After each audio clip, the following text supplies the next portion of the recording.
Yo, what is going on, everybody? It is your boy Love Life Zach, and we are back with a brand new video. And in today's video, I did not want to make this, but here we are.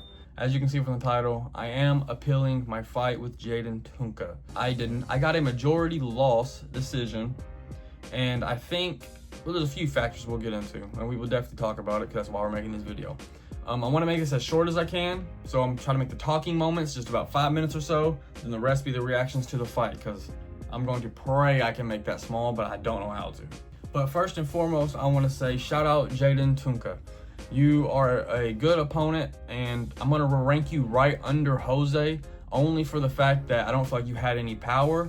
But you even look like a better boxer than me. I came out to try and show that I could box. Shout out Mark, because the commentary from you was A1. You sat there and spoke what was going on. But for Jayden, I don't think he has power, but he looks like more of a boxer than I do. So shout out him for that. And I think that kind of got into people's eyes as well. But yeah, he has better form and technique as a boxer than I do. I can give him that. He has a better speed, and I would say more pop to him as well. Like, he's not bad. Clearly he trains and clearly he puts in work. I promise you, he fights Jose, beating Wonder, beating Grimace, beating Jose. Good fight. Don't know. Could we see it? Who knows? But yeah, man, so shout out Jayden Tunka, as well as shout out everybody at Breakout for even having me, main event for the fight. So love you guys. Shout out everybody after the fight. Everyone's saying they felt like I won. There were Lesra's mom, I'm pretty sure it's Lesra's mom. Her reaction was priceless. It's stuck in my brain, bro. She was like, no, there was multiple times she walked up to me and was like, he ain't win that, you won that. That was crazy. His mom's a G. Lesra's reaction. Okay, wait, Lesra was one of the judges too. So hold on, there's a lot to break down. Let's go piece by piece. Okay, so with the judges, Lesra was a judge, Waffle was a judge, JDM was a judge. Somewhere, which I didn't even know this until after the fight, but somewhere in the commentary, someone, I don't know if it's Joey or Mark, someone says each fighter has someone on their side voting for them to make it fair, which, I mean, that's okay. Waffle gave it 4-1 to me, which that's what I scored it myself. JDM gave it 4-1 to Tunka, which I don't understand nor see in a million years how it's possible. And then Lesra gave 3-2 to Tunka, and he even said there was a sway round. He didn't know what to do, and he gave it to Tunka. So the sway round, this close round. I also feel like this fight, there was so much going on, and then the anticipation of the fight, that's the word. Knowing both skill levels, going at it, and honestly, the surprise factor of seeing how good Tunka looks, like with form and like his technique and stuff, I'm sure that was catching everybody's eyes. But when you sit here and really break down the punches, what lands versus what doesn't land, because I think a lot of people are caught on just what it's looking like in the moment versus what's really landing or being caught. Because there's parts on the commentary where, I wrote this down, someone goes, what a great uppercut, whenever he lands an uppercut, but it lands right here on my guard. Like, what?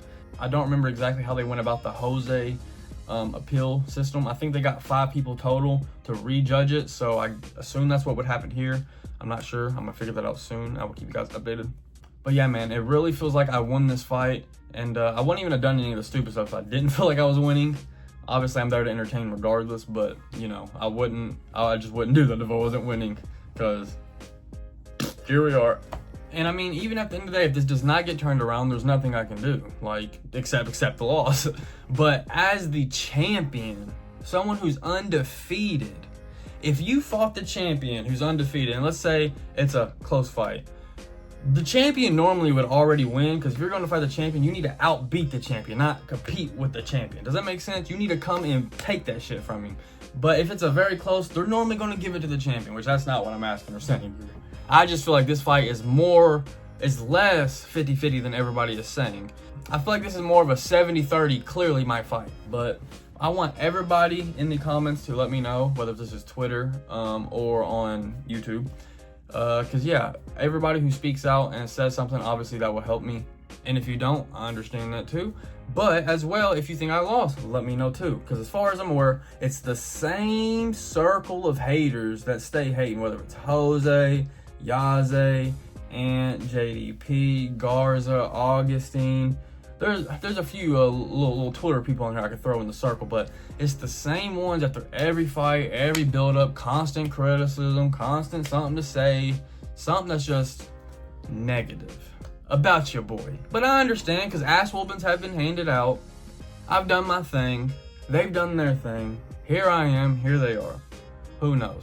But anyways, let's keep that out the picture. But as am I former champion now? I guess for the moment, maybe. I don't know, man. But as the champion, as I was, I'm just wanting this to be rescored by some other individuals, and especially with a different angle too, because I feel like the live stream, there's some stuff that it isn't clear, so you need to get you a second look at it, you know? Okay, so before we hop into the fight, I'm gonna read you guys the punch stat. I'm 98.5% sure this is correct. What I did was, let me turn this and show you real quick. So basically, I'm watching the fight from my angle, yada yada, you know. Anytime a punch is, let's say like right here, we're both going, or we're about to, let's say right here, babe, we both threw. I want to sit there and make sure we both landed. All right, we're gonna go on the stream, sit here, go ahead and throw this, bam, right there, 0.25, and we gonna get to the bottom of what landed versus what didn't land. We got two angles, one crispy and clear, and this angle, you hear everything that lands. So with that being said, that's how I got the punch stats. So if you would like to redo this yourself, please do. I beg you do.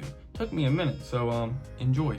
So this is the official punch stats that I have written down for round 1 to round 5. Round 1, we have Zach with 13 punches and Tunka with 5 or 7. I'm gonna say 7 to give him the benefit of the doubt. And I'm saying, as in when we react, you will see me break it down. He throws some jabs that, like, I'm not sure if you'd count them. One straight directly on the belt, so that wouldn't count, right? All right, going through the punch stats. I didn't do total punches thrown. All I did was punches landed and what jabs landed. As I was scoring it though, I did put, like, for example, Zach, one jab, one jab, one jab. As I was watching it, just going piece by piece, marking who landed what. And I'd rewatch it again. A lot of time went into this, fellas. I will say this is a very serious moment.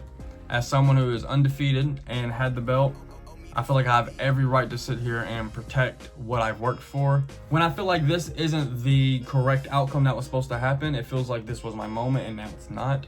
But we'll see, man. We will see. Round 1, Zach 13 punches, Tunka with 5 or 7 considering the jabs. We don't know about those two, but also his jabs would be 2 or 4 and my jabs is 6. So that round 1, punch stats wise, would be mine. Round 2, total punches is 25 Zach, 9 to Tunka, with that being 3 jabs to me and 1 jab to him. So that would be my round as well. Now round 3, things change. I land 13 punches with 1 jab, and he lands 23 punches with 5 jabs. So clearly he has better output and punches landed right there in round 3. And I gave him round 3. Now round 4, it is 26 punches Zach, 15 punches Tunka, 4 jabs Zach, 1 jab Tunka. Round 5, 17 punches Zach, 9 punches Tunka, jabs 5 by Zach, jabs 1 by Tunka. You guys can check this, double check it back. Now listen, there's multiple shots in this that look like they land when they don't from both people. So this is a back and forth of us both hitting shots that do not land. But when you sit here and really look at it, you can see who's landing what and who's landing more. Who's going forward, who's using their game plan more to their advantage. Is he really using that distance like he's supposed to? Maybe, yeah, he got a few little check hooks on me because I'm off balance going in with the right. But that's just stupid. There was no power, no nothing. Y'all, eyes. But we're done talking. We're gonna break the fight down. So hopefully this was not that long. You guys watched. So yeah, I don't know how the whole appeal process is going to go, but yeah, man, I hope this returns in my favor. And if it doesn't, it doesn't. But I feel like with how everybody felt about this fight, they know that I won. I don't know why Jerry would put 4-1. I know why Waffle would put 4-1. Leisure, I understand why he would put 3-2 in the moment. I get that, because everything that's going on. But when you really break this down, I think it's completely different. So rescore, and if I lost, then the People's Champ took a L, and I don't know what's gonna happen with the storyline. I don't know who I'm gonna fight next, or when I'm gonna fight, when I'm gonna come back, or what, but we will figure that out. We will definitely be making our move regardless, nonetheless. But yeah, let's get into the reaction and let's break this down. You should say